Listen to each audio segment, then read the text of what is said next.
ஆண்டவர் இந்த உலகத்துல என்னைக்கும் ஒரு மனுஷரை தேடிக்கிட்டே தான் இருக்கிறாரு. ஏசாயா 6ஆம் அதிகாரம் 8ஆம் வசனத்துல பார்த்தீங்கன்னா, அ "யாரை நான் அனுப்புவேன்? யார் நமது காரியமாய் போவான்?" அப்படின்னு கேட்கிறாரு. அதுக்கு ஏசாயா பதில் சொல்றாரு, "ஆண்டவரே இதோ நான் இருக்கிறேன். இதோ போகிறேன்னு" சொல்றாரு. அப்ப ஆண்டவர் தமக்காக ஒரு மனுஷன தேடிட்டே இருக்காரு. ஆண்டவர் என்னைக்கு மனுஷன படைச்சாரோ, அன்னையிலேருந்து அவர் தமக்கு விருப்பமான மனுஷர தேடுறத நிறுத்தவே இல்ல. நீங்க ஆதியாகமம் 1ஆம் அதிகாரம் 26ஆம் வசனத்துல பார்த்தா, ஆண்டவர் மனுஷன எப்படி படைச்சாரு? தமது ரூபத்தின்படியும், தமது சாயலாகவும் படைத்தார்ன்னு பார்க்கிறோம். அப்ப God's own image and God's likeness. அப்ப அந்த அவரோட ரூபத்தின்படியும், சாயலின்படியும் படைச்சார்ன்னு பார்க்கிறோம். இப்ப இந்த ரூபம், சாயல் அப்படின்னா என்னான்றது தெரிஞ்சுக்கிட்டாலே, ஆண்டவர் யார தேடுறாருன்னு நம்ம கண்டுபிடிச்சிடலாம். இப்ப தமிழ்ல ரூபத்துக்கு, சாயலுக்கு நெறைய மீனிங் இருக்கு.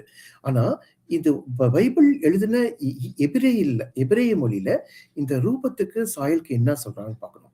இந்த ஆண்டவர் முதலாவது மனுஷன் உலகத்த படைக்கும்போது பாருங்க, சூ ஒளி உண்டாக கடவுதுன்னு சொல்றாரு. வெளிச்சம் உண்டாக கடவுதுன்றாரு. அப்ப ஆண்டவர் என்ன பண்ணாரு? ஒரு கொஞ்சோண்டு இடத்துல மட்டும் வெளிச்சத்த பார்த்துட்டு, படைச்சுட்டு, இன்னும் கொஞ்ச நேரம் கழிச்சு பார்த்து, ஓ! இது நல்லதில்லன்னு சொல்லிட்டு, இன்னும் இந்த சைடும் வெளிச்சம் உண்டா கடவுது. அப்படியா சொன்னாரு? வெளிச்சம் உண்டா கடவுள்ன்னு சொல்லும்போது, ஃபுல்லா வெளிச்சம் வந்துருச்சு. அ அ அப்ப அது என்ன சொல்லுவாங்க, மாஸ் ப்ரொடெக்ஷன் சொல்லுவாங்க. இப்ப அ நம் நான் தாம்பரத்துல ஒரு இன்ஜினியரிங் காலேஜ்ல ஹெச்ஓடியா வேலை செஞ்சிருந்தப்ப, இன்ஜினியரிங் ஸ்டூடண்ட்ஸோட ஒரு இண்டஸ்ட்ரியல் விசிட் போயிருந்தேன். ஸ்ரீபெரும்புத்தூர்ல ஹுண்டாய் கார் கம்பெனிக்கு. பெரிய கம்பெனி. அது அது அந்த அந்த ஹுண்டாய் கார் என்ன பண்ணுவான், ஒரு நாளைக்கு ஒரு கார பண்ண மாட்டான். Mass production. ஒரு நாளைக்கு 500, 600 கார ப்ரொடக்ஷன் பண்ணுவான். அப்ப என்ன பண்ணுவான்னா, ஒ ஒ ஒவ்வொரு பார்ட்லயும், ஒவ்வொரு பகுதியிலயும் அந்த கார் நிக்கும். அந்த இடத்துல அந்த எம்ப்ளாயி இருப்பாரு. அவர் அந்த ஸ்க்ரூவ ஃபிக்ஸ் பண்ணுவாரு. வேற ஏதாவது பார்ட்னா அத ஃபிக்ஸ் பண்ணுவாரு. அதுக்கப்புறம் அத மூவ் ஆயி கார் வரும். அடுத்த எம்ப்ளாயி அடுத்தது ஃபிக்ஸ் பண்ணுவாரு. இப்படியே ஃபிக்ஸ் பண்ணி ஒரு நாளைக்கு 500, 1000 கார மேனுஃபேக்சர் பண்ணுவாங்க. அதான் மாஸ் ப்ரொடக்ஷன். இப்ப கார் i10 எடுத்துக்கிட்டா ஒரு நாளைக்கு 500, 1000 கார பண்ணுவாங்க. அப்ப அந்த கார்ல இது நல்லது, கெட்டதா, இது நல்லதா, இது கெட்டதான்னு பார்த்தெல்லாம் செலக்ட் பண்ண முடியாது. எல்லாம் ஒரே மாரி தான் இருக்கும். ஆனா ஆண்டவர் மாஸ் ப்ரொடக்ஷன் தான் பண்ணாரு. எல்லாரும் எப்படின்னா, இந்த வெளிச்சத்த படைக்கும்போது, இப்ப நீங்க மரத்த படைக்கும்போது ஆண்டவர் பலா மரத்த தனியா, பலா மரம் உண்டா கடவுது. அப்புறம் பப்பாளி மரம் உண்டா கடவுது. அப்புறம் மாமரம் உண்டா கடவுது. அப்படியா சொன்னாரு? மரங்கள் உண்டாக்கணும்னு சொல்லிட்டாரு. எல்லாம் வந்துருச்சு. எல்லா மரம், செடி, பூண்டு, கொடி, புல், பூண்டு எல்லாம் வந்துருச்சு. அது மாஸ் ப்ரொடக்ஷன் தான். அப்ப பறவைகள படைச்சாரு. ஃபர்ஸ்ட் ஒரு கிளிய மட்டும் படைச்சாரா? படைச்சுட்டு, அப்புறம் ஆண் கிளிய படைச்சுட்டு, கிளிய தூங்க வச்சுட்டு, அதோட எலும்புலேருந்து ஒண்ணு எடுத்து, ஒரு பெண் கிளிய படைச்சாரா? இல்ல. பறவை, மச்சம் எல்லாத்தையும் ஒண்ணா ஒரே இதா படைச்சுட்டாரு, மாஸ் ப்ரொடக்ஷன். அப்ப அந்த மாரி தான் பண்ணாரு. அப்ப ஆண்டவரும் ஒரு மாஸ் ப்ரொடக்ஷன் தான் எல்லாத்தையும் பண்ணாரு. எப்படி அந்த ஹுண்டாய் கார் கம்பெனிக்காரன் பண்ணுவானோ. ஆனா, ஆண்டவர் ஒரு சர்வ வல்லவர் தானே. அவரு நெனச்சா எதையும் செய்ய முடியும் தானே. ஆனா, மனுஷன மட்டும் மனுஷனை உண்டாக்கணும்னு சொன்னா கோடிக்கணக்கான மனுஷன் உண்டாயிருப்பாங்களே. ஆனா, ஆண்டவர் அப்படி மனுஷன மட்டும் என்ன பண்ணல, அந்த மாரி பண்ணல. அதனால அவர் சர்வ ஞானி. அவருக்கு எல்லாம் தெரியும். இப்ப ஒரு மனுஷன படைச்சுட்டு, அதான் ஆதாம மட்டும் படைச்சுட்டு, மனுஷன் தனிமையா இருப்பது நல்லதல்ல அப்படின்னு பார்க்கிறார். அது அவருக்கு முன்னாடியே தெரியாதா? சர்வ வல்லவருக்கு முன்னாடியே தெரியுமே. அவருக்கு முக்காலமும் தெரியும்.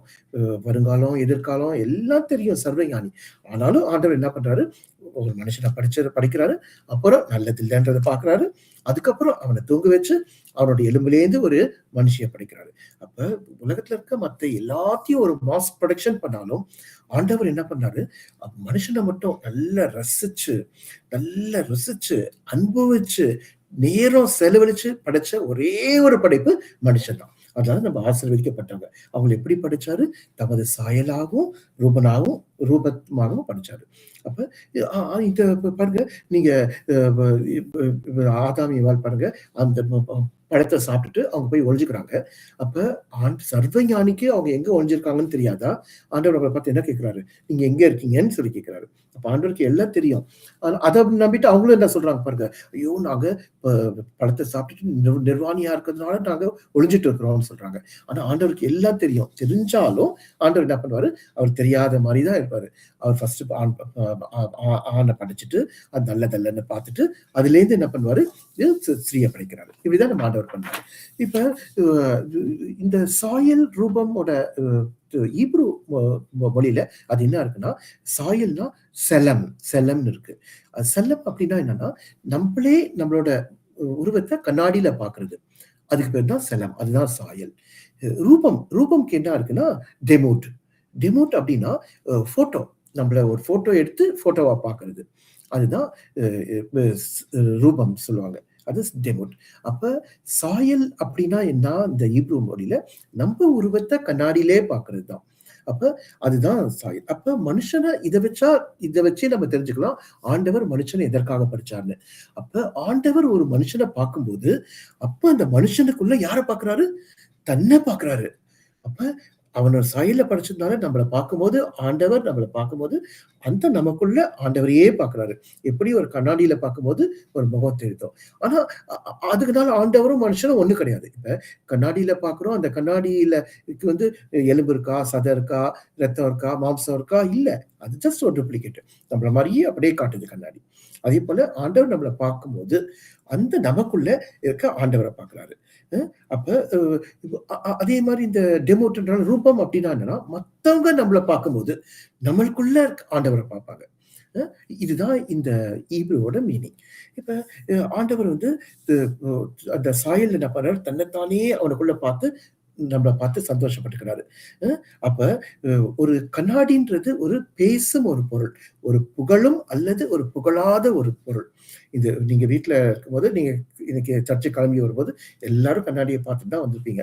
அ அந்த காலத்துல நான் ட்ரெஸ் பண்ணும்போது, இந்த பேண்ட்டுக்கு இந்த ஷர்ட் மேட்சா இருக்கான்னு கண்ணாடி பார்ப்பேன். ஐயோ! இந்த பேண்ட்டுக்கு இந்த ஷர்ட் மேட்ச் ஆகலன்னா அத போட மாட்டேன். அப்ப இந்த கலருக்கு இந்த கலர் ஷர்ட் தான் மேட்ச்ன்னு சொல்லி பார்த்து போடுவேன். அ அப்ப கண்ணாடிக்கு முன்னாடி நின்னா, அந்த கண்ணாடி நம்ம அழகா ட்ரெஸ் பண்ணியிருந்தா நம்மள அது புகழும். ஆனா நம்ம அசிங்கமா இருந்தா நம்மள அது இகழும். அப்ப கண்ணாடி வந்து நம்மள்ட்ட சொல்லும். இந்த மாரி செய்ப்பா. இந்த மாரி நீ தல சீவல இப்படி தல சீவு. நீ பட்டன் போடல இப்படி பட்டன் போடு அப்படின்னு சொல்லும். அ அதுல வந்து பெண்கள் வந்து ரொம்ப நேரம் செலவழிக்கிறது கண்ணாடியில. முகத்த பார்ப்பாங்க. இந்த கலர் பர்பிள் கலர் ட்ரெஸ் போட்டிருக்க. உன்னோட உதடு மட்டும் இப்படி இருக்கு. அதுக்கு போய் உடனே லிப்ஸ்டிக் போட்டுக்கிறாங்க. அ உன்னோட புருவம் இப்படி இருக்குன்னு சொல்லிட்டு அந்த புருவத்துக்கு ஒரு மைய போட்டுக்கிறாங்க. அப்ப கண்ணாடி வந்து ஒரு பேசுற ஒரு பொருளா இருக்கு. நம்மள அப்படியே பிரதிபலிக்கிற ஒரு பொருளா இருக்கு. அப்ப கண்ணாடி வந்து நம்ம அழகா இருந்தா நம்மள புகழும். அசிங்கமா இருந்தா நம்மள இகழும். இப்ப ஆண்டவர் கொஞ்சம் கூட பழுதில்லாம இருக்கிற ஒரு பழுதற்ற ஆண்டவர். அவர் சௌந்தரியத்தின் சிகரம். அப்ப அந்த ஆண்டவர் மனுஷன பார்க்கும்போது, அவனுக்குள்ள தன்னையே பார்க்கிறாரு. ஆண்டவர் ஒரு முழு நிறைவு பெற்றவர். அப்ப அந்த மனுஷன் துதிக்கிறவனாக, புகழ்றவனாக அதுலதான் இயல்பாகவே இருக்கிறான். ஆண்டவர துதிக்கிறான். அவன் இயல்பாவே ஆண்டவர நம்ம புகழ்றோம், துதிக்கிறோம்ல. ஏன்னா ஆண்டவர் வந்து ஒரு முழு நிறைவு பெற்றவர். அவர பார்க்கும்போது எப்படி நம்மள பார்க்கும்போது அவரையே பார்க்கிறாரு. ஆனா என்ன பண்ணிட்டான் பிசாசு? அந்த கண்ணாடிய எது பக்கம் திருப்பிட்டான்? மரத்தின் பக்கம் திருப்பிட்டான். அப்ப மரத்தின் பக்கம் திரும்பின உடனே, அப்ப அ ஆண்டவர் மனுஷன பார்க்கும்போது அவருக்கு என்ன தெரிஞ்சது? அந்த மரம் தான் தெரிஞ்சது. அப்ப அவன் மனுஷன் பாவம் செஞ்சதுலேருந்து அவருக்கு அந்த மரம் தான் தெரிஞ்சது. அப்ப பாருங்க, அந்த கண்ணாடிக்கு முன்னால எது இருக்குதோ அதுதான் தெரியும். இப்ப கண்ணாடிக்கு வேற பக்கம் திருப்பிட்டு, அதுக்கு முன்னாடி என்ன வச்சிருக்கீங்களோ அதுதான் தெரியும். அப்ப அந்த பிசாசு கண்ணாடிய மரத்து பக்கம் திருப்பின தொட்டு, மனுஷன் என்ன பண்ணான்? ஆண்டவருக்கு மரத்த காண்பிக்கிறவனா, பாவத்த காண்பிக்கிறவனா மாறிட்டான். அப்ப அதுக்கு பேர் தான் இந்த கண்ணாடி திருப்புறவனே மரத்த காண்பிக்கிறான்ல, அதுக்கு பேர் தான் பாவம். அப்படி பாவம் உலகத்துல வந்துச்சு. ஆனா, அப்ப இந்த திரும்பி இருக்கிற கண்ணாடிய நம்ம எவ்ளோ கழுவி சுத்தம் பண்ணாலும், என்ன சோப்பு போட்டு கழுவி, என்ன பளபளன்னு வச்சாலும் பிரயோஜனம் இல்ல. ஏன்னா கண்ணாடி திரும்பி இருக்கு மரத்த பார்த்து. அப்ப திரும்பி இருக்கிற கண்ணாடிய நீ என்ன இன்னைக்கு உலகத்துல பாருங்க மதம் வந்து அதான் சொல்லுது. எந்த மதத்த எடுத்துக்கோங்க, எந்த மதமாவது நீங்க பாவம் செய்யுங்கன்னு சொல்லுதா? பாவம் செய்யாதன்னு தான் சொல்லுது. எந்த மதம் எடுத்தாலும் பாவம் செய்யாதன்னு தான் சொல்லுது. நல்லது செய்யு, கெட்டது செய்யாத, களவு செய்யாத, காமம் செய்யாத, சூது, வஞ்சனை இத செய்யாத, அதே தான் சொல்லுது. அப்ப கண்ணாடிய கழுவி கழுவி வைக்கிற மாரி தான் எல்லா மதம் சொல்லுது. ஆனா நம்முடைய ஆண்டவர் அப்படி செய்யல. அப்ப என்னதான் மதங்கள் சொல்றத ஃபாலோ பண்ணாலும், இந்த கண்ணாடிய கழுவி கழுவி வச்சாலும் எந்த பிரயோஜனமும் இல்ல. என்ன நீங்க சுத்தம் பண்ணாலும் பிரயோஜனம் இல்ல. அப்ப ஆனா ஆண்டவர் நோக்கி நம்ம பார்த்து ஆண்டவர் திரும்பாட்டி எல்லாமே வேஸ்ட். ஆனா ஆண்டவர் இந்த உலகத்துல மனுஷனா வந்தாரு. என்ன பண்ணாரு? அந்த கண்ணாடிய திரும்ப வச்சாரு. மனம் திரும்புங்கள்னு பிரசங்கம் பண்ணாரு. நம்ம மனம் திரும்பணும். மனம் திரும்பின உடனே ஆண்டவரை ஏத்துக்கிட்டோம். ஆண்டவரை ஏத்துட்டு ஆண்டவர் பிள்ளைகள் ஆனோம். அதுக்கு பேர் தான் ரட்சிப்பு. இப்ப அந்த மரத்து பக்கம் இந்த கண்ணாடிய ஆண்டவர் பக்கம் திரும்பி மனம் திரும்பின நம்மள ஆண்டவர் ரட்சிச்சு இன்னைக்கு சபையில வச்சிருக்காரு. இன்னைக்கு ரட்சிக்கப்பட்ட கிறிஸ்தவங்களா நம்ம ஆண்டவருக்கு முன்னாடி இருக்கிறோம், சபையில இருக்கோம். ரட்சிக்கப்பட்டவங்க எல்லாரும் ஒரு அல்லேலூயா சொல்லுங்க. எல்லாரும் இப்ப ரட்சிக்கப்பட்ட இப்ப நம்ம யோசிச்சு பார்க்கலாம். இப்ப ஆண்டவரோட சாயலையும் ரூபத்தையும் இப்ப நம்ம பெற்றுக்கிட்டோம். ஆண்டவர் நமக்காக இந்த உலகத்துல மனுஷனா வந்ததுனால இப்ப ரட்சிக்கப்பட்ட கிறிஸ்தவங்களா மாறப்பட்ட நிலைமையில ஆண்டவர் நம்மள யார் தேடுறாரு? இந்த ரட்சிக்கப்பட்டவங்கள எப்படிப்பட்டவங்கள தேடுறாரு? அப்ப ஆண்டவர் தேடுற ஒரு மனுஷனா, ஆண்டவர் தேடுற ஒரு மனுஷியா நம்ம மாறிட்டோமான்னு பார்க்கணும். இதுக்கு நம்ம எங்க போனோம்? புதிய ஏற்பாட்டுல கெத்செமனேக்கு போனோம். புதிய ஏற்பாட்டுல இயேசு காட்டி கொடுக்கப்பட்ட அன்னைக்கு ராத்திரியில அது ராப்போசனம்லாம் கொடுத்து அந்த சீஷர்களுக்கு அந்த சாப்பாடெல்லாம் கொடுத்து முடிச்சுட்டு அவருக்கு யூதாஸ் காரியத்து அவரை காட்டி கொடுக்கறதுக்கெல்லாம் கிளம்பி போயிட்டான். அதுக்கப்புறம் நேரா இயேசு எங்க வந்தாரு? தன்னோட 11 சீஷர்கள் கூட்டிட்டு கெத்செமனேன்ற ஒரு இடத்துக்கு வந்தாரு. மொத்தம் அவருக்கு 12 சீஷர்கள். அது யூதாஸ் தான் அவர் காட்டி கொடுக்க போயிட்டான். அப்ப மீதி 11 பேர். அந்த 11 பேரோட எங்க வராரு? அந்த கெத்செமனேன்ற தோட்டத்துக்கு வந்தாரு. இன்னும் ஒரு சில மணி நேரத்துல அந்த இடத்துல வச்சுதான் இயேசு கைதாக போறாரு. இயேசுவை அரெஸ்ட் பண்ண போறாங்க. இன்னும் கொஞ்சம் மணி நேரம் தான் இருக்கு. நீங்க மத்தேயு 26ஆம் அதிகாரம் 36ஆம் வசனத்திலேருந்து படிச்சீங்கன்னா ரொம்ப கிளியரா இருக்கு. மத்தேயு 26, 36 பாருங்க. அப்பொழுது இயேசு அவர்களோடே கெத்செமனே எனப்பட்ட இடத்திற்கு வந்து சீஷர்களை நோக்கி, நான் அங்கே போய் ஜெபம் பண்ணுமிடவும் நீங்கள் இங்கே உட்கார்ந்திருங்கள் என்று சொல்லி பேதுருவையும் செபதேவின் குமாரர் இருவரையும் கூட்டிக் கொண்டு போய் துக்கமடையும் வியாகுலப்படவும் தொடங்கினார். அப்பொழுது அவர், என் ஆத்மா மரணத்துக்கு ஏதுவான துக்கம் கொண்டிருக்கிறது, நீங்கள் இங்கே தங்கி என்னோட கூட விழித்திருங்கள் என்று சொல்லி பாருங்க. அவர் என்ன பண்றாரு? இயேசு 12 சீஷரை கூட்டிட்டு கெத்செமனே தோட்டத்துக்கு வந்துடுறாரு. வந்து அந்த இந்த 3 சீஷர் இருக்கு, முக்கியமான 3 சீஷர்கள் என்ன பண்றாரு? அவங்கள பேதுரு, யாக்கோபு, யோவான் அவங்கள விழித்திருங்கள் சொல்றாரு. அப்ப இந்த நேரத்துல அவங்களுக்கு ஒரு கிளினிக்கல் பிசியாலஜி சைக்காலஜி ஒரு மூளை சம்பந்தப்பட்ட மனோ தத்துவம் மருத்துவத்துல என்ன சொல்றது நான் உங்களுக்கு சொல்ல போறேன். இத சொன்னா உங்களுக்கு நல்லா புரியும். நம்ம வாழ்க்கையில சில சமயம் ஒரு பயங்கரமான மன அழுத்தம் வரலாம், டிப்ரெஷன், ரொம்ப சோர்ந்து போயிருக்கலாம், பயங்கரமான ஒரு வேதனை வரும்போது ராத்திரி படுக்கிறதுக்கு நீங்க படுக்கறையில போறீங்க, ஆனா உங்களுக்கு என்ன வரல, போய் தூக்கம் வருதான்னு பாக்குறீங்க, படுத்து பாக்குறீங்க, உங்களுக்கு தூக்கமே வரல. அப்ப தூக்கம் வராம கஷ்டப்பட்டுட்டு இருக்கும்போது உள்ளத்துல இருக்க குமுறல நீங்க வெளியே சொல்ல முடியாது, அப்படி உள்ளே அடக்கிட்டு வச்சுட்டு இருப்பீங்க, அது சொல்றதுக்கு திராணி இல்லாம, அப்ப ஒரு வித பயத்தோடு பீதியோடு நீங்க இருக்கிறப்ப அந்த நேரத்துல நம்ம மூளை என்ன யோசிக்கணும்? நம்ம கூட ஒருத்தர் இருந்தா நல்லா இருக்குமே அப்படின்னு யோசிக்கும். அதுதான் இந்த மனோ தத்துவம் சொல்லுது, சைக்காலஜி சொல்லுது. அப்ப நம்ம கூட ஒருத்தர் இருந்தா நல்லா இருக்குமேன்னு சொல்லி நம்ம உள்ளம் ஏங்கும். உங்களுக்கு எத்தனை பேருக்கு இந்த அனுபவம் இருக்குன்னு தெரியல. இப்ப அந்த தனிமையில இருக்கும்போது, நம்ம லோன்லினஸா இருக்கும்போது யாராவது நம்மளோட கூட இருந்தாங்கன்னா நமக்கு இனம் பிரியாத ஒரு ஆறுதல் இருக்கும். ஜஸ்ட் வேற எதுவும் அவங்க பண்ண வேண்டாம், நமக்கு ஒரு ஜஸ்ட் கூட இருந்தாலே போதும்.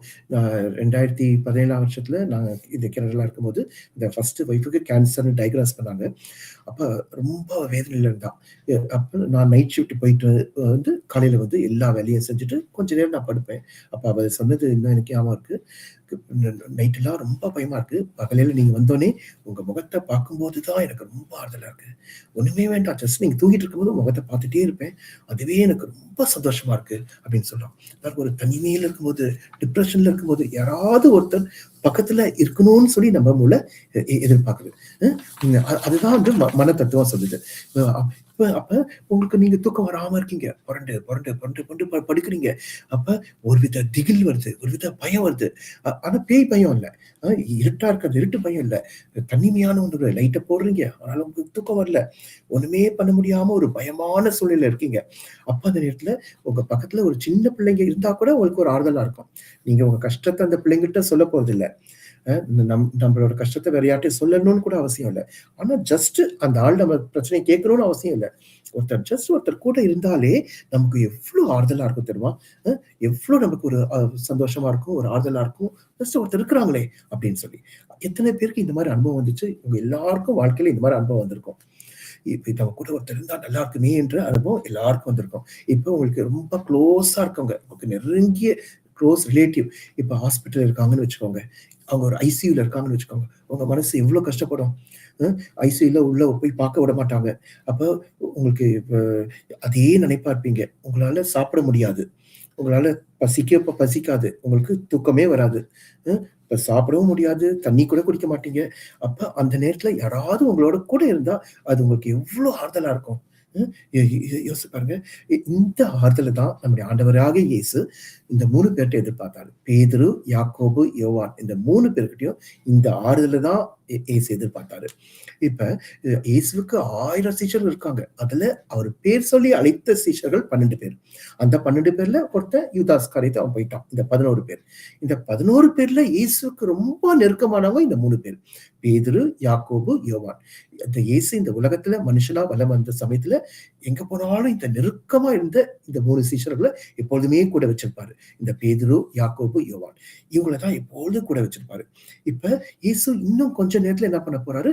கைதாக போறாரு. அவர அரெஸ்ட் பண்ண போறாங்க. அவருக்கு தெரியும். இயேசுக்கு இன்னும் கொஞ்ச நேரத்துல அவர குட்ட போறாங்க தலையிலன்னு தெரியும். இன்னும் கொஞ்ச நேரத்துல அவர் கன்னத்துல அறைய போறாங்கன்னு தெரியும். இன்னும் கொஞ்ச நேரத்துல முகத்துல எச்சி துப்ப போறாங்கன்னு தெரியும். இன்னும் கொஞ்ச நேரத்துல அவர சாட்டையால அடிக்க போறாங்கன்னு தெரியும் அவருக்கு. இன்னும் 39 தடவ சாட்டையில அடிப்பாங்க. அந்த சாட்டையோட முனையில 5 கொக்கி இருக்குமாம். அந்த ஒவ்வொரு தடவ சாட்டையில அடிக்கும்போது, அந்த முதுகுல பட்டுட்டு அத எடுக்கும்போது, அந்த கொக்கியோட சேர்ந்து சதையும் பேந்துட்டு வருமாம். அப்ப அதெல்லாம் ஆண்டவருக்கு தெரியும்.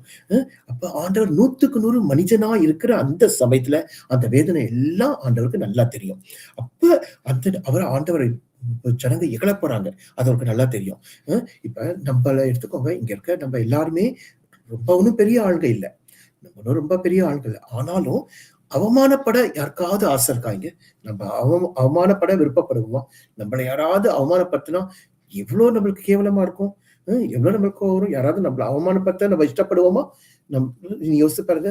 நம்ம ஒண்ணும் அவ்ளோ பெரிய ஆளுங்க இல்ல. ஆனாலே நம்மள அவமானப்படுத்துறது யாருக்குமே பிடிக்காதுல்ல? ஆனா யோசிச்சு பாருங்க. அதுவும் நம்மளுக்கு வேண்டியவங்க யாரும் நம்மள அவமானப்படுத்திட்டா, நம்மளுக்கு எவ்ளோ மனசு கஷ்டமா இருக்கும். ம். இப்ப வேணா இயேசு மனுஷனா இருக்கலாம். ஆனா அ அ அ மனுஷனா இருந்தாலும், இந்த அவர் படைச்ச மனுஷருக்கு தானே இப்ப ஆண்டவர் என்ன பண்ண போறாங்க? குத்த போறாங்க. அவர் படைச்ச மனுஷர் தானே ஆண்டவர் இகழ போறாங்க. ஆண்டவர் இந்த உலகத்துல மனுஷனா வந்த அந்த ஒரே காரணத்தின் நிமித்தம் தானே மனுஷர் வந்து தன்னால படைக்கப்பட்ட மனுஷன் அவர் என்ன பண்ண போறான்? இகழ போறான். அது எவ்ளோ கஷ்டம் ஆண்டவருக்கு. அது எவ்ளோ வேதனை ஆண்டவருக்கு. அது எவ்ளோ அவமானம் ஆண்டவருக்கு. இப்ப இந்த கல்வாரியில் கெத்செமனேல இந்த நிமிஷத்துலேருந்து கல்வாரி சிலுவையிலே கொண்டு போற வரைக்கும் அவர் படப்போற பாடுகள் எல்லாம் பட்டு அவர் ரொம்ப ஆண்டவர் வியாகுலப்பட்டாரு. நீங்க லூக்கா 22ஆம் அதிகாரம் 44ஆம் வசனத்துல பார்த்தீங்கன்னா, அவருடைய வேர்வை ரத்தத்தின் பெருந்துளிகளாய் தரையில விழுந்ததுன்னு பார்க்கிறோம். அப்ப அந்த அளவுக்கு அவரு வியாகுலப்பட்டிருக்கிறாரு. அப்ப இந்த இந்த மூளைய பத்தி உங்களுக்கு சொல்றேன் பாருங்க. இப்ப நம்ப மூளை தான் இந்த உடம்புல இருக்க எல்லா பார்ட்ஸ்க்கும் கட்டளை கொடுக்குது. அந்த கட்டளைப்படி தான் எல்லாமே நடக்குது. நம்மள அறியாமலே கண்ண அசைக்கிறோம். அ நம்மள அறியாமலே என்ன பண்றோம்? நம்ம வசதியா உட்கார நம்மள உடம்ப அசைச்சுக்கிறோம். சேர்ல வசதியா உட்கார்ந்துக்கிறோம். கால நீட்டிக்கிறோம். இல்ல நம்மள அறியாமலே செய்றோம். நம்மள அறியாமலே உள் சுவாசம், வெளி சுவாசம் எடுக்கிறோம். அதெல்லாம் நம்ம செய்றோம்ல. இதுக்கெல்லாம் என்ன காரணம் தெரியுமா? இதெல்லாம் மூளை கட்டளை கொடுக்குது. மூளை கட்டளை கொடுக்கிறது தான் ஆட்டோமேட்டிக்கா இதெல்லாம் நம்ம செய்றோம். அப்ப அப்ப மூளை வந்து சரீரத்துல இருக்கிற ஒவ்வொரு அங்கங்களுக்கும் அது கட்டளை கொடுக்கிறதுனால தான் இந்த வேலையெல்லாம் ஆட்டோமேட்டிக்கா நடக்குது. இப்ப திடீர்னு உங்களுக்கு பசிக்குது. அப்ப மூளை என்ன சொல்லுது? உனக்கு சாப்பாடு வேணும்னு சொல்லுது. அதனால தான் நம்மளுக்கு பசிக்குது. திடீர்னு நம்மளுக்கு தூக்கம் வருது. அப்ப மூளை என்ன சொல்லுது? உனக்கு தூக்கம் பத்தல, தூங்கணும்னு சொல்லுது. அப்ப மூளை தான் உடம்புல இருக்க அத்தனை உறுப்புக்கும் கட்டளை கொடுத்து, அத கட்டுப்படுத்தி, அத ஆண்டு கொள்ளுது. அதுதான் மருத்துவம் சொல்லுது. இப்ப நீங்க இருதயத்துல கை வச்சு பாருங்க. லப் டப், லப் டப்ன்னு ஒரு சத்தம் கேட்கும். அப்ப அந்த இருதயத்த கண்ட்ரோல் பண்றது கூட இதுதான் அந்த அந்த மூளை தான். அப்ப அ உ உடம்புல அ இருக்கிற அழுக்கான ரத்தம்லாம் என்ன பண்ணும்? ரத்த நாளங்கள் வழியா, பிளட் வெசல் வழியா இருதயத்துக்கு வரும். அந்த இருதயத்துக்கு வந்து அந்த அ நுரையீரல்லேருந்து இருக்கிற ஆக்ஸிஜன வச்சு அந்த அந்த ரத்தத்த சுத்தம் பண்ணி, முதலாவது சோனை அறைக்கு போகும். அதுக்கப்புறம் இருதய அறைக்கு போகும். அதுலேருந்து நரம்பு வழியா நம்ம உடம்புக்குள்ள போகும். அ இ இ இப்படிதான் இது பண்ணிட்டு இருக்கோம்.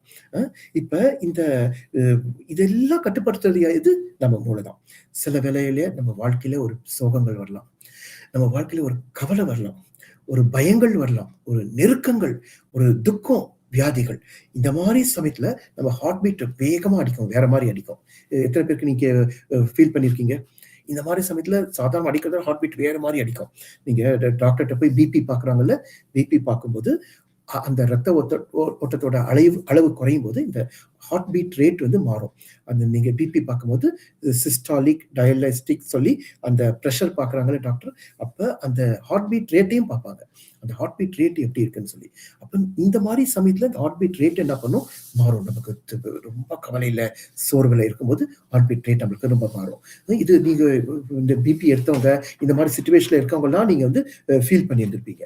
இத பாருங்க, இப்ப திடீர்னு உங்களுக்கு ரொம்ப க்ளோஸா இருக்கவங்க, யாராவது ஒருத்தர் செத்து போயிடுறாங்கன்னு வச்சுக்கோங்க. அப்ப மூளையில அவங்க சம்மந்தமான நினைவே நம்மளுக்கு வந்துட்டு இருக்கும். அது ரொம்ப நமக்கு வியாகுலத்த கொண்டு வரும். அத பத்தியே நெனச்சுட்டு இருப்போம். அப்ப அந்த மூளை என்ன பண்ணும்? நமக்கு பசிக்கிறதையும், தூக்கம் வரணுன்ற கட்டளைய கொடுக்க மறந்துரும் அந்த நேரத்துல. ஏன்னா, நம்ம மூளை வந்து அதையே யோசிச்சுட்டு இருக்கும். "ஐய்யய்யோ! நேத்து நல்லா இருந்தாங்களே! நேத்து நல்லா என்கூட பேசுனாங்க. போன வாரம் நல்லா இருந்தாங்க. ஐயோ! திடீர்னு இப்படி ஆயிட்டாங்களே! போன வாரம் அவங்களுக்கு எனக்கு உதவி செஞ்சாங்க, இப்படி ஆயிட்டாங்களேன்னு" சொல்லி மூளை அதையே யோசிச்சுட்டு இருக்கிறதுனால, அந்த மூளை வந்து நமக்கு சாப்பிடுங்க, பசிக்குதுன்னு சொல்ற அந்த கட்டளை குடுக்கிறத மறந்துரும். நீங்க தூக்குங்கன்றத கட்டளை குடுக்கிறத மறந்துரும். நமக்கு தூக்கம் வராது, பசிக்காது. உங்களுக்கு எத்தன பேருக்கு இந்த அனுபவம் இருக்குன்னு தெரியல. நீங்க எக்ஸாம் போறீங்க அடுத்த நாள் கவர்ன்மென்ட் எக்ஸாம் போறீங்கன்னா, முந்தா நாள் அப்படியே படபடன்னு இருக்கும். தெரியுமா? ஐயோ! நாளைக்கு எக்ஸாம் எழுத போறோமே! எப்படி எழுத போறோம்? அப்படின்னு. அது மாரி இன்டர்வியூ போறீங்க அடுத்த நாள். அந்த மாரி சமயத்துலலாம் இந்த மாரி இருக்கும். இப்ப பாருங்க இந்த வியாதி இந்த வியாகுலம் ரொம்ப கஷ்டப்பட்டு வியாகுலப்பட்டு இந்த வியாகுலம் ரொம்ப வியாகுலப்பட்டு அதிகமாகி, அதிகமாகி, அதிகமாகி இருக்கும்போது, இந்த மூளை என்ன பண்ணும்? இந்த இருதயத்துக்கு கொடுக்க வேண்டிய கட்டளையும் கொடுக்காம விட்டுரும். ரொம்ப வியாகுலப்பட்டுட்டான். அப்ப அந்த நாளத்தின் வழியா வர ரத்தம் அளவு என்ன பண்ணும்? ரொம்ப நெறைய ஆயிடும். அப்ப அந்த ரத்தம் என்ன ஆகணும்? அளவுக்கு மீறி வந்து இருதயத்துல ரொம்பி, ரொம்பி, ரொம்பி, ரொம்பி திருப்பி அத என்ன பண்ணும்? அந்த நரம்புல அனுப்பும்போது பீச்சிட்டு அடிக்கும். ஃபாஸ்ட்டா அடிக்கும். அப்ப அப்படி எப்படின்னா ஒரு 1/2 இன்ச் பைப்ல 1 இன்ச் பைப் தண்ணி போனா இருக்கும். 1/2 இன்ச் பைப்ல 1 இன்ச் தண்ணி போனா எவ்வளோ ஃபாஸ்ட்டா போனா எப்படி இருக்கும்? அந்த மாரி ரத்தம் வந்து பீச்சிட்டு அடிக்கும். அப்ப அந்த ரத்தம் தான் உடம்புக்கு வரும். இப்ப அந்த ரத்தம் நரம்பு வழியா போகும்போது கூட ஒண்ணும் ஆகாது. ஆனா, அந்த ரத்தம் திருப்பி அ நாளத்து வழியா வருதுல்ல, பிளட் வெசல் அப்படி ஃபாஸ்ட்டா வரும்போது என்ன ஆகும் சொல்லுங்க? அது நெறைய மூளை நமக்கு கட்டளை கொடுக்காதனால, அந்த ரொம்ப துக்கத்தினால அந்த நெறைய ரத்தம் அந்த பிளட் வெசல்ல நாளத்துல பட்டு, அந்த நாளம் வந்து வெடிச்சு போயிடும். அப்ப நாளம் வெடிச்சு, அப்ப அந்த ரத்தம் என்ன பண்ணும்? நம்மளோட உ உடம்புலேருந்து வேர்வையா, ரத்தத்தின் வேர்வையா வெளிய வந்துரும். அ இது வந்து மெடிக்கல் சொல்லுது. அப்ப பாருங்க, இந்த நிலைமை வந்துச்சுன்னா, இன்டர்னல் ப்ளீடிங் வந்துச்சுன்னா, அது ரொம்ப சீரியஸான வியாதியில கொண்டு போய் விட்டுரும். இது வந்து நீங்க Googleல போய் போட்டு பாருங்க. இதுக்கு பேரு வந்து ஹீமாடைட்ரோசிஸ். இந்த ப்ராசஸ்க்கு ஹீமாடைட்ரோசிஸ்ன்னு சொல்லுவாங்க. இது நான் சொல்றது எல்லாமே Googleல இருக்குது. இப்ப இது வந்து இது என்ன சொல்றாங்க டாக்டர்ஸ்னா, இது 10,00,000த்துல ஒருத்தருக்கு தான் இந்த மாரி வருமாம். அ அவ்ளோ ஈஸியா இந்த ஹீமாடைட்ரோசிஸ் வராது. இந்த வியாகுலப்பட்டு, இந்த ரத்த நாளம் வெடிச்சு, ரத்தம் வேர்வையா. இங்க இருக்கிற உங்கள நம்மள எத்தன பேருக்கு பிரச்சனை வந்திருக்கு யோசிச்சு பாருங்க. நம்ம எவ்ளோ பிரச்சனைக்குள்ள வந்திருக்கோம். எவ்ளோ பாடுக்குள்ள போயிருக்கோம். நீங்க எத்தனையோ தடவ நெனச்சிருப்பீங்க, நான் ஏன் பிறந்தேன்? நான் பிறந்ததே வேஸ்ட்டு. நான் பிறக்காம இருந்திருக்கலாமேன்னு உங்க வாழ்க்கையில எத்தன பேர் நெனச்சிருக்கீங்க? ஐயோ! நான் ஏன் இவள கல்யாணம் பண்ணேன்? இவள கல்யாணம் பண்ணிட்டு பாடுபடுறேனே! இவள கல்யாணம் பண்ணது அநியாயம்ன்னு எத்தன பேர் நெனச்சீங்க? ஏன் நான் இவன கல்யாணம் பண்ணேன்? இவன கல்யாணம் பண்ணது அநியாயம்ன்னு எத்தன பேர் நெனச்சிருக்கீங்க? நான் இதுக்கு உலகத்துல பிறந்ததுக்கு பிறக்காமலேயே இருந்திருக்கலாம். நான் செத்து போயிருந்தா நல்லா இருக்குமேன்னு எத்தன பேர் நெனச்சிருந்திருக்கீங்க உங்க வாழ்க்கையில? நம்ம எவ்வளவோ கஷ்டத்துல போயிருக்கோம். அப்ப என்னைக்காவது நம்மளோட ரத்தம் இந்த மாரி வேர்வையா வந்திருக்குதா? இங்க இருக்க யாருலயாவது உங்களோட ரத்தம் அப்படி வேர்வையா வந்திருக்கா? ம். கொஞ்சம் அந்த மாரி இருந்தா கை தூக்குங்க பார்க்கலாம். நம்மள யாருக்கும் அந்த மாரி வந்திருக்காது. அப்ப அப்படின்னா இந்த ஹீமாடைட்ரோசிஸ்ன்ற இந்த நிலைமை இங்க இருக்கிற நம்ம யாருக்கும் வரவே இல்ல. ஆனா இந்த நிலைமை யாருக்கு வந்துச்சு? இயேசுக்கு வந்துச்சு. அப்ப இயேசுக்கு ஏன் வந்துச்சுன்னா, இயேசு அந்த அளவுக்கு என்ன பண்ணியிருக்காரு? வியாகுலப்பட்டிருக்காரு. அவர் வேதனைப்பட்டிருக்காரு, வியாகுலப்பட்டிருக்காரு. சில சமயம் சில சமயத்துல பிரச்சனை வரும்போது நம்ம என்ன பண்றோம்? ஆண்டவர பார்த்து கேள்வி கேட்கிறோம். அ ஆண்டவர் ஏன் இந்த பிரச்சனைய எனக்கு அனுமதிச்சாரு? என்ன ஆண்டவருக்கு தெரியாதா என்னோட கஷ்டம்? ஏன் இந்த மாரி நிலைமையில நான் இருக்கிறேன்? ஆண்டவர் இந்த மாரி செஞ்சிருக்காரு எனக்கு. இத ஏன் அனுமதிக்காம இருந்திருக்கலாமேன்னு சில சமயம் நினைக்கிறோம். அ இது எனக்கு ஆண்டவர் தெரிஞ்சு தெரிஞ்சு ஏன் இந்த பிரச்சனைய என் வாழ்க்கையில குடுத்துக்கிட்டே இருக்காரு? ஆண்டவருக்கு ஒண்ணும் தெரியாதா? அப்படின்னு நெறைய எத்தனையோ பேர் நினைப்போம். சில சமயம் ஆண்டவர் மேல கோவமே பட்டுருக்கோம். ஆண்டவர் மேல கோபம். எனக்கு தெரிஞ்சு தெரிஞ்சு ஆண்டவர் இந்த பிரச்சனையே திருப்பி திருப்பி கொண்டு வராரே! இதுக்கு ஒரு விடுதலை இல்லையா? ஆண்டவருக்கு இதெல்லாம் தெரியாதா? அப்படின்னு சொல்லி நெறைய நேரத்துல நம்ம என்ன பண்ணியிருக்கோம்? ஆண்டவர் மேல கோவப்பட்டுருக்கோம். ஆனா, இது ஏன் இந்த பிரச்சனை நம்ம வாழ்க்கையில அனுமதிச்சாருன்னு சொல்லி கோவப்பட்டுருக்கோம். ஆனா நீங்க யோசிச்சு பாருங்க. உங்களுக்காகவும், எனக்காகவும் ஆண்டவர் பட்ட வேதனை ஒரு பயங்கரமான வேதனை. அவ்ளோ பயங்கரமான வியாகுலத்துல அந்த கஷ்டத்துல இருக்கும்போது, அவரு எதிர்பார்த்தது பேதுருட்டயும், யாக்கோபுட்டயும், யோவான்ட்டயும் எதிர்பார்த்திருந்தது என்னது? அவர் என்னத எதிர்பார்த்தாரு? அவரு அந் எ அவரு அந்த நேரத்துல இவ்ளோ வியாகுலத்துல இருக்கும்போது, இந்த பேதுருவால தான், யாக்கோபால தான், யோவானால தான் அவருக்கு என்ன செஞ்சிருக்க முடியும்? ஆ இவங்களால எதுவுமே செஞ்சிருக்க முடியாது. ஆனா, இவரு பிதாவோட சமூகத்துல எந்த அளவுக்கு வேதனைப்பட்டார்ன்னா, அவரு ஜெபம் பண்ணும்போது எப்படி தெரியுமா ஜெபம் பண்றாரு? தேவ சித்தத்துக்கு விரோதமா ஜெபம் பண்றாரு. அப்ப அந்த அளவுக்கு அவரு வேதனைப்பட்டுருக்காரு. ம் அ இது இது இப்ப போன செவ்வாய்க்கிழமை பாஸ்டர் அம்மா என்கிட்ட ஃபோன் பண்ணி சொல்லிட்டாங்க. இந்த ஞாயிற்றுக்கிழமை நீங்க பிரசங்கம் பண்ணணும்னு. இப்ப கொஞ்ச நேரத்துக்கு முன்னாடி பாஸ்டர் சொன்னாங்க, நான் பிரசங்கம் பண்ணுவேன்னு. இப்ப அவர் சொல்ற அந்த நேரத்துல நான் சொல்றேன், ஐயோ! இன்னைக்கு நான் பிரசங்கம் பண்ணலன்னு சொல்லிட்டா, நான் எவ்வளோ கேவலமான மனுஷனா இருப்பேன். ஏற்கனவே அவங்க சொல்லியாச்சு. இவங்க அனவுன்ஸ் பண்றாங்க நான் பேசுவேன். அந்த கடைசி நேரத்துல நான் பிரசங்கம் பண்ண முடியாதுன்னு சொன்னா, அப்ப நான் எவ்வளவு கேவலமான மனுஷனா இருப்பேன். யோசிச்சு பாத்துங்க. ஆண்டவர் இந்த உலகத்துல வந்ததே எதுக்காக? அவரு சிலுவையில மரிக்கிறதுக்கு தான். ஆண்டவர் இந்த உலகத்துல 30 வருஷம் ஒரு யூத மகனா அவங்க அவங்க தாய் தகப்பனுக்கு கீழ்ப்படிச்சது எதற்காக? இந்த சிலுவையில மரிக்க தான். இந்த 3 வருஷம் ஆண்டவர் உலகத்துல ஊழியம் செஞ்சாரே, அற்புதம் செஞ்சாரே, பிசாச தொரத்துனாரே, இதெல்லாம் எதுக்காக? ஆண்டவர் சிலுவையில மரிக்க தான். அப்ப சிலுவையில மரிக்கிறதுக்காகவே வந்தவரு. அப்ப சிலுவையில மரிக்கிறதுக்கு கைது செய்யறதுக்கு கொஞ்ச நேரத்துக்கு முன்னாடி அவர் பிதாவ பார்த்து என்ன சொல்றாரு? "பிதாவே இந்த பாத்திரம் என்னை விட்டு நீங்க கூடுமானால் நீங்கட்டும்னு" சொல்லி தேவ சித்தத்துக்கு விரோதமா ஜெபம் பண்றாரு. அப்ப பாரு அவர் எந்த அளவுக்கு மனசுல வியாகுலப்பட்டிருப்பார்ன்னு பாருங்க. எந்த அளவுக்கு அவருக்கு மன அழுத்தம் வந்திருக்கும்னு பாருங்க. ஆனாலும் அவர் முடிக்கும்போது ஜெபத்த எப்படி முடிக்கிறாரு? "ஆண்டவரே ஆகிலும் என் சித்தத்தின்படி இல்ல, உங்க சித்தம் ஆகப்படுவதுன்னு" சொல்றாரு. அப்ப ஆண்டவர் அந்த அளவுக்கு கெத்செமனேல கஷ்டப்பட்டிருக்காரு. இந்த நேரத்துல ஆண்டவர் என்ன எதிர்பார்த்திருக்காரு? அ இவ்ளோ கஷ்டத்துல வந்து அவர் எழுந்திருச்சு பார்க்குறாரு. பார்த்தா இந்த 3 பேர் நல்லா படுத்து தூங்கிட்டு இருக்காங்க. பேதுரு, யோவான், யாக்கோபு படுத்து தூங்கிட்டு இருக்காங்க. ஆண்டவர் என்ன சொல்றாரு அவங்கள்ட்ட? 1 மணி நேரம் ஜஸ்ட் விழிச்சிருங்க. ஜஸ்ட் ஸ்டே பண்ணுங்க. ஜஸ்ட் ஜெபம் பண்ண சொல்லல. நம்மள நெறைய பேர் என்ன நெனைக்கிறோம்? ஆண்டவர் அவங்கள ஜெபம் பண்ண சொன்னாருன்னு. ஜஸ்ட் விழிச்சிருங்கன்னு தான் சொல்றாரு. அதான் இவங்க என்ன பண்றாங்க? நல்லா என்ன பண்றாங்க? இவர் வேதனையா இருக்கிறது நல்லா தூங்குறாங்க. ஆண்டவருக்கு சொல்றாரு, "ஏன்பா 1 மணி நேரம் விழிச்சிருங்கப்பா. எனக்கு ரொம்ப வேதனையா இருக்கு. நான் ரொம்ப தனிமையா இருக்கிறேன். எனக்கு சாவறதுக்கு எனக்கு பயமே இல்ல. நான் படைச்ச மனுஷன் இன்னைக்கு என்ன கொஞ்ச நேரத்துல என்ன பண்ண போறான்? என்ன கொட்ட போறான். நான் படைச்ச மனுஷன் என்ன பண்ண போறான்? என்ன குத்த போறான். நான் படைச்ச மனுஷன் என் மேல எச்சி துப்ப போறான். நான் படைச்ச மனுஷன் என்ன கண்ண கட்டி, அ என்ன கெட்ட வார்த்தையில பேச போறான். திட்டி, உன்ன உன்ன அடிச்சது கன்னத்துல அறைஞ்சு, உன்ன அடிச்சது யாருன்னு கேட்க போறான். இந்த கஷ்டத்தெல்லாம் நான் பண்ண போறேன். இன்னும் கொஞ்ச நேரத்துல இந்த கஷ்டம்லாம் எனக்கு வரப்போகுது. இதெல்லாம் என்னால ரொம்ப தாங்க முடியலப்பா. என்னால ரொம்ப வேதனையா இருக்கு. நீங்க அதனால எனக்கு 1 மணி நேரம் சும்மா ஜஸ்ட் விழிச்சிருங்கப்பா அப்படின்னு சொல்லி தான் ஆண்டவர் கேட்கிறார். வேற எதுவுமே கேட்கல. அப்ப அவ்ளோ தனிமை. எனக்கு அவ்ளோ வேதனையா இருக்கு. இந்த 3 பேர் தான்ப்பா எனக்கு இந்த உலகத்துல நீங்க. எனக்கு 11, 12 சீஷர் இருந்தாலும் ஒருத்தன் யூதாஸ் கரைத்து போயிட்டான். இந்த எப்பொழுதும் நீங்க 3 பேர் தான் என் கூட நெருக்கமா இருப்பீங்க. 3 பேர் தான் என் கூட ரொம்ப க்ளோஸா இருப்பீங்க. அதனால ஜஸ்ட் எனக்கு முழிச்சிருங்க. நீங்க வேற எதுவும் செய்ய வேண்டாம். ஜஸ்ட் முழிச்சிருங்க. அது போதும். நீங்க என்ன ஆறுதல் படுத்த முடியாது. நீங்க எனக்காக தைரியம் சொல்ல முடியாது. நீங்க எனக்காக ஜெபமும் பண்ண முடியாது. ஜஸ்ட் முழிச்சிருங்கப்பா. அது ஒண்ணு தான் அவர் கேட்கிறாரு. வேற எதுவுமே கேட்கல.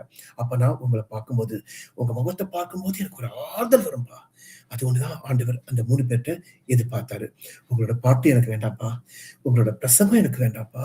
உங்களோட தாளந்து எனக்கு வேண்டாம். உங்களோட திறமை வேண்டாம். எதுவுமே நீங்க செய்ய வேண்டியதில்ல. அ ஒண்ணே ஒண்ணு. நீங்க ஜஸ்ட் முழிச்சிருங்க. உங்கள பார்க்கும்போது எனக்கு ஒரு ஆறுதல் கிடைக்கும். அதுவே எனக்கு போதும். அது மட்டும் தான் இந்த உலகத்துல. அந்த ஆறுதல தான் இயேசு இந்த பேதுரு, யாக்கோபு, யோவான் இந்த 3 பேர்ட்டயும் எதிர்பார்த்தாரு. உங்களுக்கு புரியுதா நான் சொல்றது? அப்ப இயேசு எதிர்பார்த்த இந்த ஆறுதல் இந்த 3 பேர்ட்ட எதிர்பார்த்தாரு. ஆனா அவருக்கு கிடைச்சதா? இல்ல. அவங்க என்ன பண்றாங்க? நல்லா தூங்குறாங்க. அதான் வேதனையோட சொல்றாரு. 1 மணி நேரம் கூடமாவது என்ன உறக்க விழிச்சிருக்க கூடாது. அதுக்கப்புறம் திருப்பி போய் பிலாட்ட ஜெபம் பண்றாரு. அதே மாரி இந்த பாத்திரம் என்னை விட்டு நீங்க கொடுமால் நீங்கட்டும். அப்புறம் திருப்பி வந்து பார்க்குறாரு. திருப்பி வந்து பார்த்தா திருப்பி இவங்க தூங்கிட்டு இருக்காங்க. திருப்பி சொல்றாரு, தூங்காதீங்கப்பா, 1 மணி நேரம் விழிச்சிருங்க. அப்புறம் திருப்பி போய் ஜெபம் பண்றாரு. அப்புறம் திருப்பி வந்து பார்க்குறாரு. திருப்பி வந்து அதே மாரி அவங்க தூங்கிட்டு இருக்காங்க. அப்பதான் அவர் சொல்றாரு, "நீங்க எனக்காக 1 மணி நேரமாவது விழிச்சிருக்க கூடாதா?" அப்படின்னு. அப்ப ஆண்டவர் அவங்க என்ன எதிர்பார்க்கிறாரு? ஜஸ்ட் அவருக்காக விழிச்சிருக்கணும். வேற எதுவும் அவர் எதிர்பார்க்கல. ம். அ ஆண்டவர் இஸ்ரவேல்ல அவர் நினைச்சிருந்தா எங்க வேணா கைதாயிருக்கலாம் இஸ்ரவேல்ல. ஆனா பர்ட்டிகுலரா அவர் கைதாவறதுக்கு ஆண்டவரே தெரிஞ்சுக்கிட்ட ஒரு இடம் கெத்செமனே. அப்ப ஏன் ஆண்டவரே அந்த கெத்செமனேய தெரிஞ்சுக்கிட்டார்ன்னா, அந்த கெத்செமனே இடத்தோட ஒரு பெரிய முக்கியத்துவம். இந்த கெத்செமனே அது எங்க இருக்குன்னா, ஒலிவ மரத்துக்கோட நடுவுல கீதரோன் பள்ளத்தாக்கு ஜஸ்ட் இப்படி மேல வந்தா அந்த கெத்செமனே இருக்கு. கெத்செமனேன்னா என்ன அர்த்தம்னா, அது ஒரு தோட்டம் இல்ல. நம்ம தோட்டம்னு சொல்ல இப்பவும் அது இருக்குது. அது ஒரு தோட்டம்லாம் இல்ல. அ ஈப்ரூல ஒலிவ பழத்துக்கு ஷெமெம்ன்னு சொல்லுவாங்க. ஷெமெம். ஷெமெம். அ ஆலைக்கு காத்ன்னுவாங்க. அது ஒரு ஒலிவ ஆலை. அப்ப ஷெமெம் காத். கத்செமே ஒரு ஒலிவ ஆலை. அதுதான் நமக்கு கெத்செமனேன்னு வந்திருக்கு. அப்போ அது ஒலிவ ஆலை அது. அந்த ஒலிவ ஆலையில என்ன பண்ணுவாங்கன்னா, அ அந்த ஒலிவ மரத்த எங்கும் அது ஒலிவ மலையில இருக்க ஒலிவ மரத்துல இருக்க எல்லா பழத்த கொண்டு வந்து அந்த ஆலையில போடுவாங்க. ஒரு பெரிய ஆட்டுக்கல் மாரி இருக்கும். நீங்க இந்த காலத்துல ஆட்டுக்கல்லாம் பார்த்துருக்க மாட்டீங்க. இந்த ஜெனரேஷன்ல மிக்ஸி கிரைண்டர் இருக்கு. அந்த காலத்துல நான் பார்த்துருக்கேன் எங்க வீட்ல. சட்னி அரைக்கும்போது ஆட்டுக்கல்ல ஆட்டுவாங்க. அது மாரி சின்னதா இல்ல. பெரிய கல்லுல பெரிய ஒரு ஓட்டை இருக்கும். அதுல பெரிய ஒரு கல் இருக்கும் அத ஆட்டுறதுக்கு. அந்த முனையில 2 கு கம்பிய 2 குச்சிய கட்டி வச்சிருப்பாங்க. அதுல 2 கழுதைய வச்சு அதுல சுத்த வைப்பாங்க.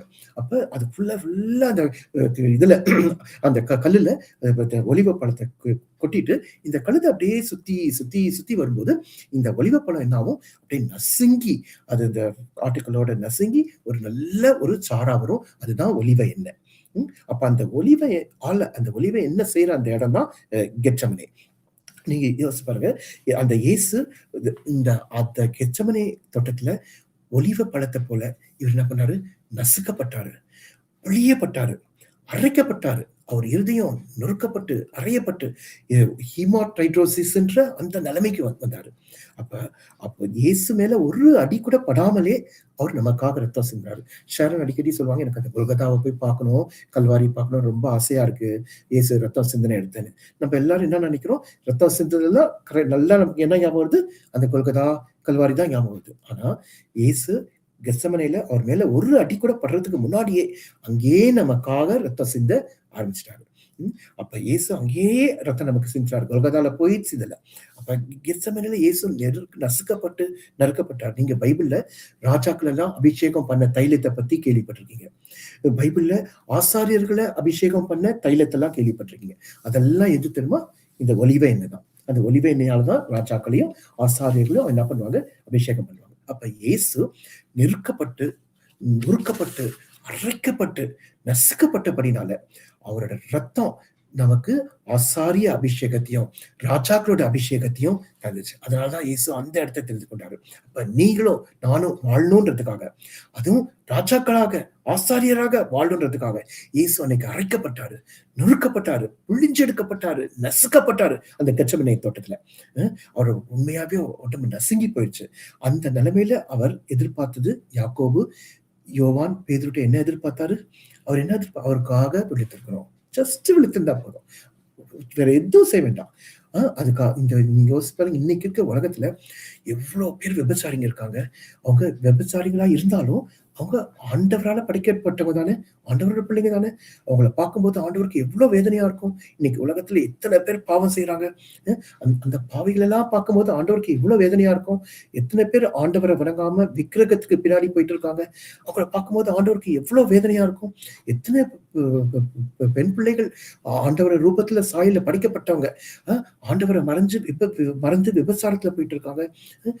நீங்க மத்த விபச்சாரிகளை பார்த்தா நம்ம விபச்சாரின்னு சொல்லிடுறோம். ஆனா அதே மாதிரி நம்ம பிள்ளைங்க பண்ணா சொல்லுவோம் நம்ப, ஐயோ! நம்ம எவ்ளோ வேதனைப்படுவோம், எவ்ளோ கவலைப்படுவோம். இப்ப கொலைக்காரங்கள பார்த்தா நம்ம படுபாவி கொலை பண்ணிட்டான்னு ஈஸியா நம்ம சொல்லிர்றோம். ஆனா, இதே இது நம்ம பிள்ளை ஒரு கொலை பண்ணிட்டா நம்ம என்ன சொல்லுவோம்? ஐயோ! நம்ம பிள்ளை இப்படி கொலைகாரனா மாறிட்டானேன்னு சொல்லி நம்ம எவ்ளோ வேதனைப்படுவோம், எவ்ளோ மனசு கஷ்டப்படுவோம். அதே மாரி தான் ஆண்டவர். அவரு பிள்ளைங்களுக்காக எவ்ளோ வேதனைப்பட்டுட்டு இருக்காரு. இன்னைக்கு நம்ம என்ன நெனச்சுட்டு இருக்கோம்? ஆண்டவர் வந்து நல்லா சு க க கண்ணீர் விடாம நல்லா கொண்டாடிட்டு இருக்கிறாங்க. ஆண்டவர் இந்த பாவங்கள் எல்லாம் பார்த்து, இந்த மாரி மனுஷர்கள பார்த்து அவரு உள்ள வேதனைப்பட்டுட்டு இருக்கு. அவ்ளோ வேதனைப்பட்டுருக்காரு. இப்ப சர்ச்சுக்கு வராத உங்க பிள்ளைகள பார்த்து, நீங்க எவ்ளோ வேதனைப்படுவீங்க? உங்க பிள்ளைங்க சர்ச்சுக்கே வரலன்னா, எவ்ளோ வேதனைப்படுவீங்க? அப்ப சர்ச்சுக்கு வராம விக்கிரகத்துக்கு பின்னாடி இருக்க மனுஷர பார்த்து ஆண்டவர் எவ்ளோ வேதனைப்பட்டுட்டு இருப்பாரு. யோசிச்சு பாருங்க. அப்படி அந்த வேதனைப்பட்டுட்டு இருக்கும்போது, அவருடைய சாயல்ல, ரூபத்துல படைக்கப்பட்ட மனுஷர்கள் இப்படி பாவத்துல இருக்கும்போது, ஆண்டவர் வேதனையா இருக்கும்போது, ஆண்டவருக்கு ஒரு ஆறுதல தர்றது யாரு? நீங்க தான். ஆண்டவர் பார்ப்பாரு. இப்படிப்பட்ட பாவமான உலகத்துல, இவ்ளோ பேர் பாவம் செஞ்சுட்டு இருக்க உலகத்துல, என்னோட பிள்ளை எனக்காக நிக்கிறானே! என்னோட பிள்ளை எனக்காக நிக்கிறானே! ரட்சிக்கப்பட்ட பிள்ளை எனக்காக நிக்கிறானே! அது ஒண்ணு தான் ஆண்டவருக்கு ஆறுதல். அப்ப இந்த உலகத்துல ஆண்டவர் யார தேடுறார்ன்னா, அ அ பாவமான உலகத்துல ஆண்டவருக்காக நிக்கக்கூடிய, ஆண்டவருக்காக வேற எதுவும் நீங்க செய்ய வேண்டாம். அந்த மாரி ஒரு ஆண்டவருக்கு நிக்கக்கூடிய ஒருத்தர தான் ஆண்டவர் தேடுறாரு. அப்ப ஆண்டவர் தேடுறது யாரு? உங்கள தான் தேடுறாரு. இப்ப ஆண்டவர் உள்ள வந்து வேதனைப்பட்டு கண்ணீர் விட்டுட்டு இருக்கு. உலகம் இப்படி பாவத்துக்குள்ள போயிருக்கேன்னு. ஆனா, அதே நேரத்துல நம்மள பார்க்கும்போது, ஐயோ! நம்ம பிள்ளை எவ்ளோ பரிசுத்தமா இருக்கிறான். நம்ம பிள்ளை எனக்காக நிக்கிறானே. இந்த பிள்ளை நம்மள நேசிக்கிறானே. இந்த பிள்ளை என்ன நம்புறானே. கஷ்டம் வருது இந்த பிள்ளைக்கு. கஷ்டம் வந்தாலும் அந்த பிள்ளை அந்த கஷ்டத்தெல்லாம் என்ன பண்றான்? நம்மளுக்காக சகிக்கிறானே. இந்த பிள்ளை நமக்காக நிக்கிறானே.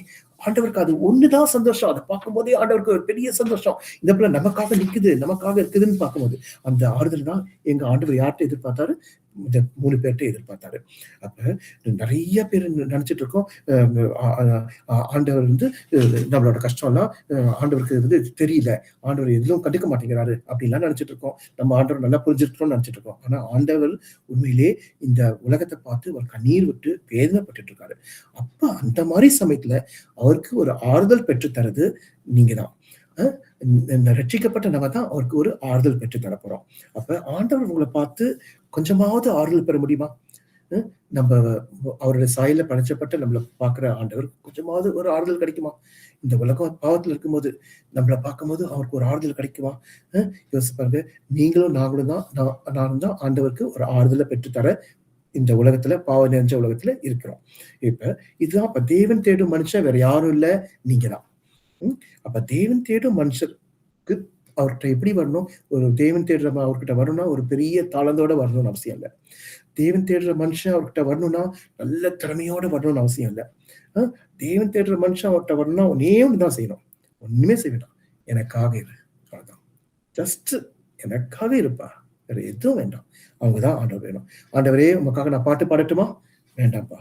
ஆண்டவரே! உங்களுக்காக பிரசங்கம் பண்ணட்டுமா? வேண்டாம்ப்பா. ஆண்டவரே! வேற ஏதாவது உங்களுக்காக செய்யட்டுமா? ஒண்ணும் செய்ய வேண்டாம்ப்பா. ஒண்ணுமே வேண்டாம். நீ எதுவும் செய்ய தேவையில்ல. எனக்காக இருப்பா போதும். எனக்காக இருப்பா. எனக்கு ஒரு சாட்சியா இருப்பா போதும். அப்படின்னு ஆண்டவர் சொல்றாரு. வேற எதுவுமே அவசியம் இல்ல.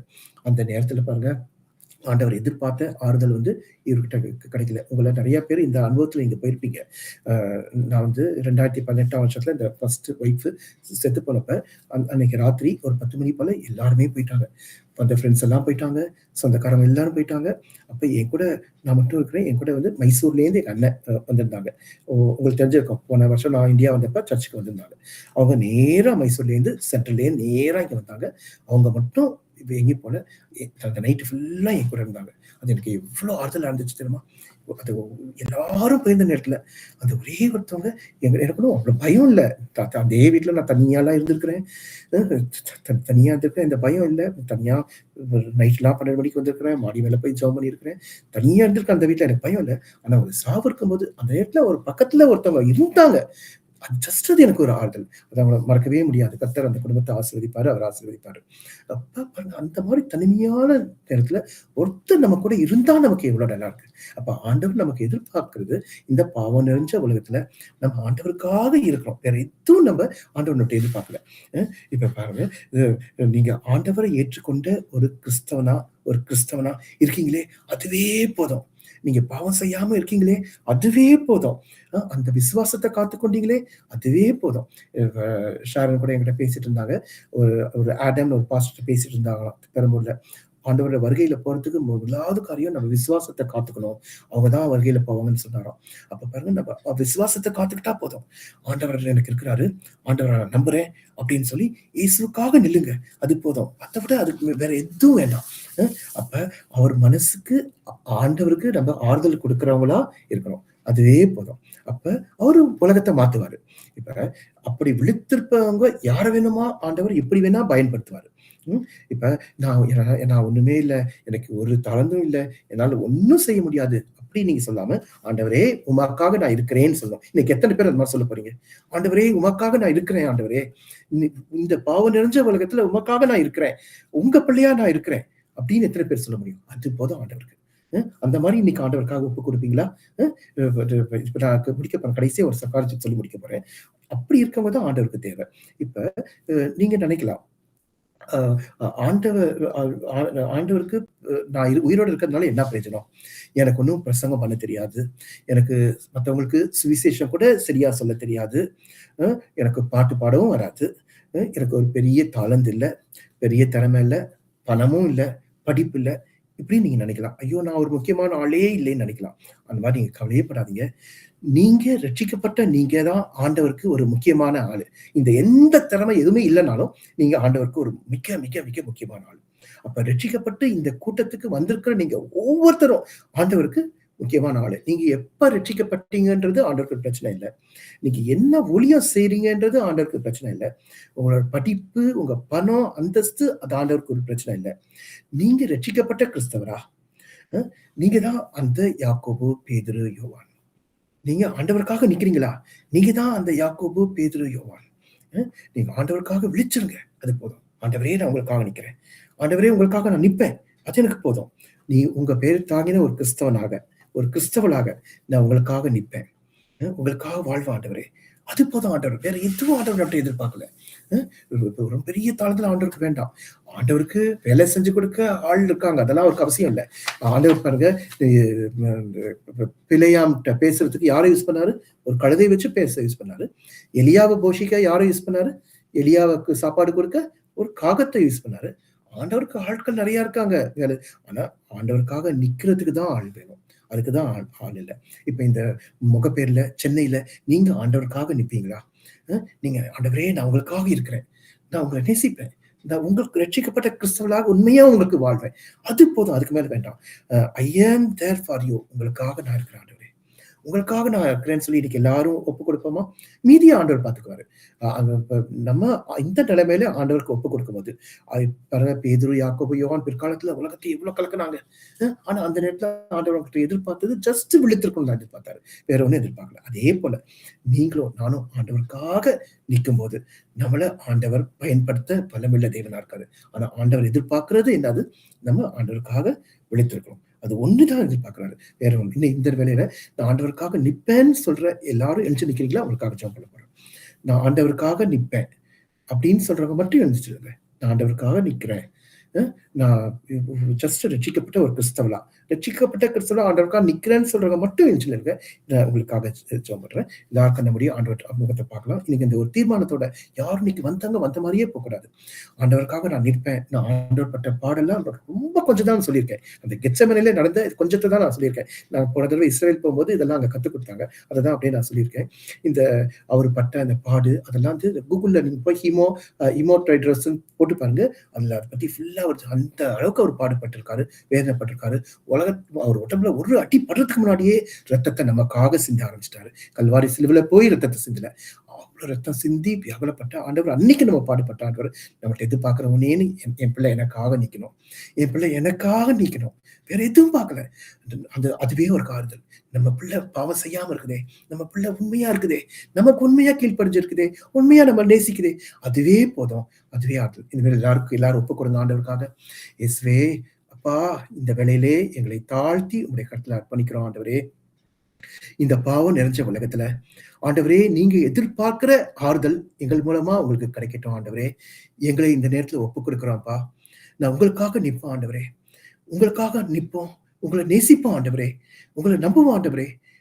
உங்களுக்கு உங்கள பிரதிபலிக்கிற ஒரு பிள்ளையாக, ஆண்டவரே உங்களுக்கு ஒரு சாட்சியுள்ள பிள்ளையாக, உங்களுக்கு கீழ்ப்படிகிற பிள்ளையாக, உங்களுக்காக நான் இருப்பேன் ஆண்டவரே. நீங்க எங்கள பார்க்கும்போது ஆறுதல் அடையலாம் ஆண்டவரே. பாவம் நிறைஞ்ச உலகத்துல ஆண்டவரே எங்கள பார்க்கும்போது உங்களுக்கு ஒரு சந்தோஷத்த குடுக்குற, உங்களுக்கு ஆறுதல குடுக்குற ஒரு மகனா, மகளா, ஒரு ரட்சிக்கப்பட்ட பிள்ளையா நான் உங்களுக்காக ஜீவிப்பேன் ஆண்டவரே. அதுக்கு எங்களை தாழ்த்தி ஒப்புக் கொடுக்கிறேன் ஆண்டவரே. உங்க கிருபையை தாங்க. உங்க கிருபையை தாங்க. இயேசுவின் நாமத்தில் ஜெபிக்கிறோம் பிதாவே. ஆமென். எல்லாரும் இந்த ஒரு விசுவாசத்தோட இந்த ஒப்புக் கொடுத்து இந்த ஒரு ஆறுதலோட போங்க. கர்த்தருக்காக நில்லுங்க. கர்த்தர் உங்கள உபயோகப்படுத்துவாரு. நிச்சயமா கர்த்தர் மேன்மைப்படுத்துவாரு. உங்கள ஆசீர்வதிப்பாரு. உங்கள கொண்டு என்ன செய்யணுமோ அத ஆண்டவர் செய்வாரு. ஆனா அவர் எதிர்பார்க்கிற ஒண்ணே ஒண்ணு அவருக்காக நிக்கணும். அவருக்காக சாட்சியா நிப்பீங்களா எல்லாரும்? ம்? நிப்பேன்னு சொல்லுங்களா? கை தூக்கி அல்லேலூயா சொல்லுங்க. Praise lord. ஓகே. கர்த்தர் உங்க எல்லாரையும் ஆசீர்வதிப்பார். God bless you. ஆமென்.